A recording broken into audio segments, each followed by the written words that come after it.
Fala, meus queridos amantes do caos multiversal. Hoje a gente precisa conversar um pouquinho sobre um momento absurdo em Tensei, tá? Tão insano que o próprio G. Crimson, o demônio mais orgulhoso e arrogante da história, ficou em choque. E olha que esse cara já viu o mundo acabar, tipo assim, umas 3 vezes, tá? Sim, vocês leram no título e eu tô falando pra vocês a real. Rimuru Tempest simplesmente ultrapassou todos os limites conhecidos, chegou a um nível que até os dragões verdadeiros não alcançam sem sofrer. O homem virou literalmente um bug ambulante da criação. Então já se prepara, porque o vídeo de hoje a gente vai analisar esse momento inacreditável, entender por que o G. Crimson ficou apavorado, como o Rimuru ultrapassou a própria lógica da existência e o que significa isso pro futuro desse mundo também. Então vem comigo, cara. Só que antes de começar, o seguinte, comenta aí, Rimuru virou um deus ou o deus que agora virou o Rimuru? Quero ver a criatividade de vocês pra responder isso aí. Bora, direto pra essa loucura. Preparou?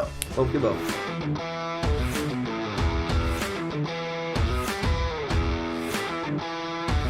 Fala, seus otakus, beleza? Eu sou o Binas e sejam muito bem-vindos a mais um videozão aqui no canal. E olha só, família, todo mundo já sabe que a Luminous, ela mobilizou uma tropa de frente ali, né? Todas as frentes pra lutar até o fim. E quando a guerra brevemente virou ao favor dela, aí, mano, o negócio ficou bom, né? Pelo menos até o surgimento do Ifarage, né? Disfarçado de alguém que de alguma forma era precioso, do passado do Masayuki, da Velzard e tudo mais. E olha só, a fúria incontrolável revelou o verdadeiro desespero dessa batalha. Sem saída pra salvar a Velzard, só pela força, o G. Crimson e os outros escolheram suportar tudo, ganhar o máximo de tempo possível, depositando as últimas esperanças no Slimezinho. Que a chegada do nada aliviou instantaneamente toda aquela tensão do campo de batalha. O Rimuru, lembrando que ele voltou do fim dos tempos, né? Ele foi teletransportado para as ruínas do antigo campo de batalha de Uriania lá depois disso, só para encontrar a situação já se deteriorando muito rápido, rumo a um colapso total. A Velzard, completamente transformada numa verdadeira forma de dragão, causando destruição sem restrição, irmão. Um desastre vivo natural. E o imenso poder de congelamento ameaçava tudo na área, incluindo tropas em retirada ali e civis recém-evacuados. O G. Crimson e a Testarossa, eles mal conseguiam conter essa catástrofe. Eles estavam ativando continuamente o vazio para poder anular o poder que a Velzard liberava no momento da explosão inicial. Era um esforço desesperado que impedia a aniquilação total dos mundos, mas ainda deixava algumas ondas de choque, coisas residuais, devastarem o campo de batalha. E para combater esses efeitos persistentes, o Geld, ele levantou ali a chamada camada de barreiras defensiva, né? Enquanto Moss e Misery estavam estabilizando a estrutura do campo, dando, por exemplo, ao Carrion, a Frey e tal, e os outros, tempo suficiente para liderar uma evacuação em larga escala. Eles tinham que tirar o pessoal no enorme raio do ataque da Velzard. Sem esforço conjunto, as baixas seriam graves demais, seriam absolutas. A causa da loucura da Velzard já estava clara. Carreira disparou nela, e uma vez por dia, a bala divina do julgamento para destruir o Crepúsculo, que era um ancestral divino que possuía o corpo da Velzard. Tinha sido a decisão inevitável naquele momento, mas as suas consequências foram desastrosas. Com o fim do Crepúsculo, a Velzard, ela perdeu o último controle, né, sobre o seu coração, mergulhando numa fúria total. Carreira ficou furiosa, culpou o Rimuru, mesmo que ele já tivesse suportado ser lançado ali para um local desconhecido, né, retornado bem a tempo de subjugar a Meilin, descontrolada e tudo mais, e testemunhar o diabo derrotar o Feld. Então, olha só, quando ele finalmente escapou, fugindo para fora do próprio mundo, Ciel assegurou ao Rimuru de que o reaparecimento do Feldway, ele seria detectado instantaneamente. Só que isso era uma coisa secundária. A Velzard era ameaça imediata. A negociação era impossível até que ela voltasse aos sentidos dela e não fosse mais controlada. Então o Rimuru começou a avaliar muito rápido o campo de batalha e confirmou as vítimas congeladas, que elas ainda estavam vivos, graças a todo aquele presente supremo do Gabiru, né, o Mod Maker. Mas olha só, por pouco, dentro da barreira, o Gabiru, Sofia, todos estavam exaustos, eles mantinham a linha sendo o mais forte possível, estavam sendo forçados, inclusive, até mais do que os próprios limites. Percebendo, inclusive, que era inútil lutar diretamente contra a Velzard, o Rimuru, ele concluiu que uma aliança de forças se tornaria mais problema do que vantagem. Então ele agiu de outra forma. Ele expandiu o haki dele, um espírito de dragão, por todo o campo de batalha, converteu em colapso total no vazio, anulou completamente todos os ataques e a supressão foi absoluta, literalmente sem nenhum esforço, cara. Por isso é o que é o mais impressionante. E ele chocou até mesmo a Testarossa e o G. Crimson com isso. Mas olha só, isso daí foi só possível graças à reserva de energia ampliada do Rimuru, que ele meio que combinou com o controle perfeito da Ciel. Apesar disso, o Rimuru, ele evitou ainda usar força bruta para poder encerrar essa batalha, porque derrotar a Velzard definitivamente nunca foi seu objetivo. Com a Velzard contida, o plano foi finalizado. O Rimuru, ele manteria o colapso do vazio e suprimiria fisicamente. O G. Crimson acabaria mergulhando ali na mente dela para poder restaurar a sua sanidade, e o Diabo protegeria ele, cujo corpo ficaria indefeso durante o processo. Como não restavam outras forças hostis, o Rimuru, ele ordenou que a Testarossa preparasse um teletransporte em larga escala para enviar todas as unidades para fora, né, todo mundo restante ali para reforçar outra batalha iminente, especialmente o confronto com o Ivarage, que seria o mais difícil, e o Diabo ficaria para trás sozinho. Algo que Gui. Ele interpretou como uma prova de confiança especial do Rimuru. E a gente sabe que quando tem isso em jogo, o menininho se amarra. Mesmo que o verdadeiro motivo fosse que ele já estava no limite das suas forças, ele ainda assim ia ficar. Enquanto os soldados reorganizavam agora a eficiência impressionante daquele campo de batalha, apesar dos ferimentos, a Testarossa executava as ordens do Rimuru sem hesitar. O ataque da Velzard ficava cada vez mais violento sob a repressão do Rimuru, e o Diablo perguntou ao Gui Crimson quanto tempo levaria para restaurar sua sanidade. E ele admitiu que ele só saberia com certeza quando ele entrasse na mente dela, mas ele estimou que levaria menos de um dia. Assim, no momento em que essa operação foi autorizada, aí a gente viu o Gui Crimson,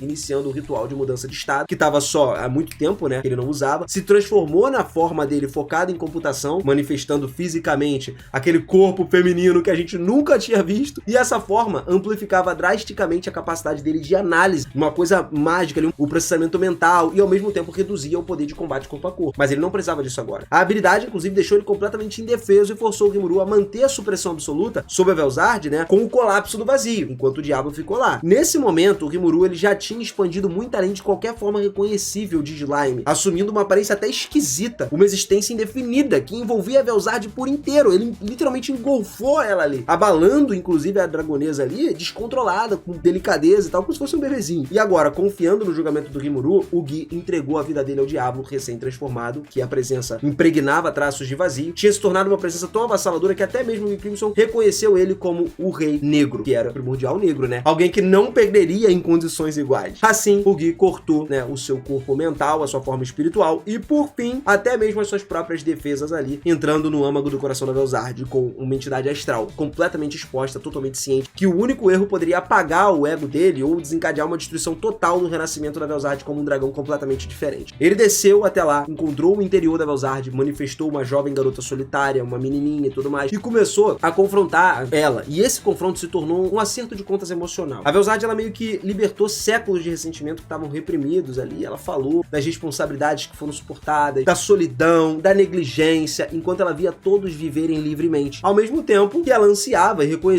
ser reconhecida, né, pelo Gui Crimson de igual para igual, não como uma posse dele, como uma pessoa que ele teria a qualquer momento. E o Gui, nessa hora, em vez de resistir, ele aceitou a raiva dela e ele admitiu a verdade, à sua maneira. Ela sempre foi a sua única parceira. O conflito dele se transformou numa confusão dos dois. A Velzard admitiu que odiava e amava ele ao mesmo tempo, porque o amor e o ódio andam muito próximos, enquanto o Gui confirmou casualmente que ele sempre soube disso tudo. Esse reconhecimento dos dois dissolveu o coração congelado da Velzard, restaurando a sanidade dela ao seu verdadeiro eu. Que coisa maravilhosa! Daí é que a gente viu que a Velzard revelou que a verdade abalou o mundo inteiro. O véu da Nava, ele já tinha revivido e ele queria o fim de tudo, meus amigos. Aceitando isso, o Gui decidiu formalmente se opor ao seu próprio criador, declarando o véu da Nava como inimigo da verdade agora. A Velzard, ela escolheu trair o irmão e ficar do lado do Gui, mesmo sabendo o custo disso. Enquanto isso tudo, o Rimuru, ele só tava lá, reprimindo. Tranquilão, a forma de dragão da Velzard sem esforço, mantendo o colapso e tudo mais. E ele percebeu, então, que a gente teve ali o Azatoth e tudo mais, ele tinha se transformado num pilar aterrorizante que sustentava todos no campo de batalha. E assim, o Rimuru, ele começou a relaxar depois. Ele queria que as conversas fossem mais interessantes, né? Coisas boas o suficiente para que ele pudesse participar. E o Gui acordou quando ele voltou. Ele repreendeu ele por estar relaxado demais, a pressão no ar disparou, piorando, né, pelo fato do Gui Crimson estar atualmente na bela forma feminina dele. E uma fraqueza que o Rimuru admite abertamente que ele não conseguia lidar, até porque o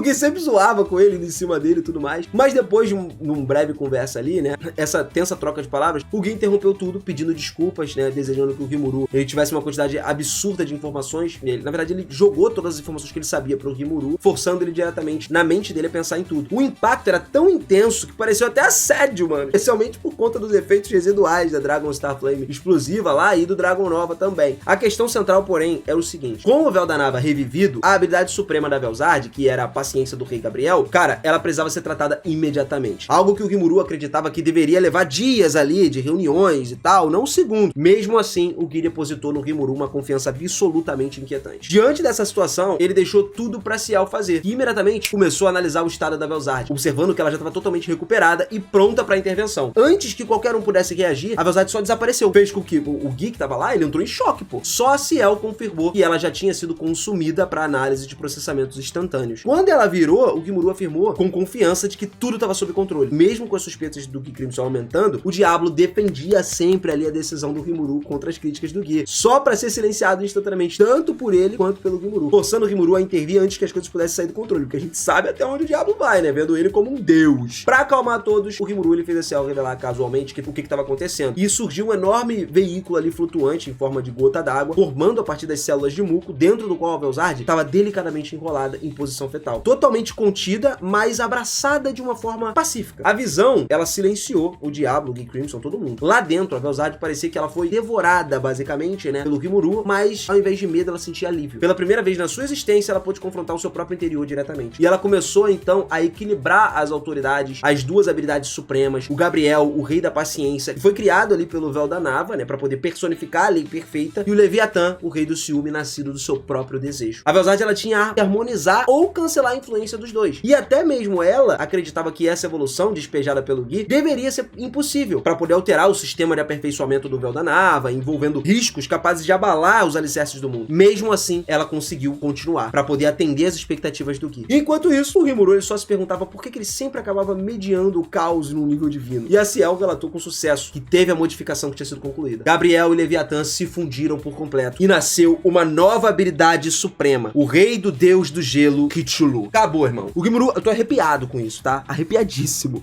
Olha só, o Rimuru, ele ficou sem entender com a rapidez do processo, enquanto a Ciel só confirmava todas as informações que já tinham sido totalmente aperfeiçoadas, deixando o Rimuru em silêncio, consciente de que algo revolucionário tinha acabado de acontecer. Do ponto de vista da Velzard, assim que a consciência virasse, a habilidade suprema gravada, né, na alma dela, entraram imediatamente em conflito por dominância. O Leviatã, que era o Rei da Inveja, atacando violentamente o Gabriel, o Rei da Paciência, só que o Gabriel se recusava a ceder, a evoluir e tudo mais, e isso forçou a batalha a ser uma batalha muito mais interna, num impasse perfeito, aparentemente provando que a evolução que o Gui queria era impossível. Então, aí a gente veio diretamente uma voz vindo do coração dela, calmamente pedindo permissão pra interferir nessa autoridade. E a presença era irreal, era completamente diferente, tá? Era uma coisa que não dava pra se esperar. A forma como falava lembrava muito a língua do mundo, né, que foi concebida pelo Véu da Nava. Só que ainda assim ela era fundamentalmente diferente. E isso acabou levando a Velzard a suspeitar de algum tipo de vida informacional. E quando ela perguntou se era o Rimuru, a voz evitou responder, exigindo um consentimento imediato. Sem sentir qualquer hostilidade, a Velzard, ela simplesmente arriscou tudo e concordou. No instante seguinte, a modificação aconteceu. Uma coisa incomparável. Integrou os dois ali numa velocidade absurda e impossível de acompanhar, terminando antes mesmo que ela percebesse o processo. Daí a voz anunciou que a habilidade suprema do Deus do Gelo Cthulhu tinha aparecido, perfeitamente estável, sem resistência, como se ela sempre tivesse pertencido a Velzard. O poder era tão vasto que a Velzard, por um breve instante, se perguntava se ela poderia rivalizar com o próprio Gui Crimson. E quando percebeu a Velgrind alcançando algo semelhante através do Rimuru, ela ficou chocada, porque isso ultrapassava até mesmo o que ela acreditava ser possível de se alcançar. Do fundo do coração selado dela, a Velzard entendeu a verdade inegável. O Rimuru existe num nível completamente diferente, muito além do mesmo nível dela. E pela primeira vez, essa constatação deu a ela uma esperança genuína de que esse mundo ainda vale a pena ser protegido. Cara, tá dando vontade de chorar, mano. Enquanto o Gui tava observando ali com aquela compostura e ele começou a desmoronar a inquietação e tal, apesar de sempre acreditar no Rimuru, que ele poderia ter sucesso, afinal de contas, o país dos demônios estava cheio de seres que ultrapassavam seus limites, e ele próprio começou a questionar se permitir que o Rimuru modificasse a habilidade de um dragão verdadeiro foi um erro ou não. O que o Gui viu agora era um crescimento, era verdadeira evolução, um salto num plano de existência superior, algo que nem mesmo os dragões deveriam conseguir alcançar sem esforço. A Velgrind seguiu o Rimuru, a Velzard também. Isso tudo mudou fundamentalmente, entendeu? Se a Velgrind tinha feito isso, a Velzard estava se transformando de dentro pra fora. E o Gui, observando aquilo em choque, ele percebeu que isso vai muito além de manipulação da habilidade. Se trata mais de um domínio sobre o reino de poder que deveria ser exclusivo dele. Anos atrás, quando ele lutou contra o Véu da Nava, o Gui testemunhou um poder aterrador, que, pô, não dependia de magia, mas ele reescrevia diretamente as leis do mundo, entendeu? Ao contrário da magia, que cria fenômenos passo a passo, a autoridade do Véu da Nava podia reescrever múltiplos eventos simultaneamente, produzindo resultados impressionantes sem nenhum esforço, com cálculos precisos. E aí, ele aprendeu a imitar esse poder, criando a sua própria habilidade única, o Orgulho, que evoluiu para a habilidade suprema, Orgulho Rei Lúcifer. Mas esse aí era o limite. Ele só conseguia imitar, ele nunca criava, né? O Gui, ele sabia de uma coisa. Criar um poder capaz de interferir no próprio mundo era algo que só um deus poderia realizar. E ele rejeitou por muito tempo a ideia da autoridade aperfeiçoada, né, pelo Véu da Nava pudesse ser superada. Só que a transformação da Velzard provou o contrário. Quando o Rimuru retornou na sua forma humana, a membrana desapareceu, ele segurou a Velzard nos braços, se afastou, e o Gui, sem resposta e só com o coração acelerado ali, ele finalmente perguntou ao Rimuru o que ele realmente é. Depois de milagrosamente conseguir formular a pergunta sem ser obliterado, o Rimuru só agradeceu e passou tudo pra Ciel, relaxando por um instante, e até o Gui e a Velzard encurralaram ele imediatamente com a questão mais perigosa: quem exatamente tu é, cara? Com acusações voando, o Diablo entrou no meio da discussão e a situação tava prestes a virar uma briga. O Rimuru interveio como um adulto, o único da sala, obrigando todos a focarem na verdadeira crise. E Varage, que era o desastre colossal colossal que estava se desenrolando ali. Usando o olho de Deus Argus para poder examinar o campo de batalha, o Rimuru percebeu que as coisas estavam por um fio, mas a conversa tomou um rumo ainda mais assustador quando a Velzard revelou a verdadeira ameaça. A Velzard já se recuperou e ordenou que o portão de Tensukkaku fosse deixado aberto agora, porque poderia estar planejando destruir e recriar o mundo, né, o Véu da Nava. Ou pior, entendeu? Até a Velzard admitiu que o seu irmão pensava na forma totalmente diferente e imprevisível, e o Gui concordou em confrontar ele diretamente, só que surgiu um grande problema. Crítico, lealdade. O Feldway quase que certamente vai desertar ele. Os 7 anjos restantes têm posições incertas. Dino, Mujuran, todos eles, mano, não sabem, entendeu? A gente não sabe, não são totalmente confiáveis quanto os seus laços com Velda. E ainda assim, o Rimuru afirmou que os dragões verdadeiros, Veldora, Velgrind e Velzard, não vão trair ele, especialmente com as medidas de segurança que foram colocadas pela Ciel. Sem um plano perfeito, sem aliados garantidos e com uma ameaça mundial se aproximando muito rápido, o Rimuru decidiu que não tinha mais tempo para debate. Ele só olhou para Melim, olhou para os outros, viraram a situação no campo de batalha, eles se levantaram e murmuraram ali que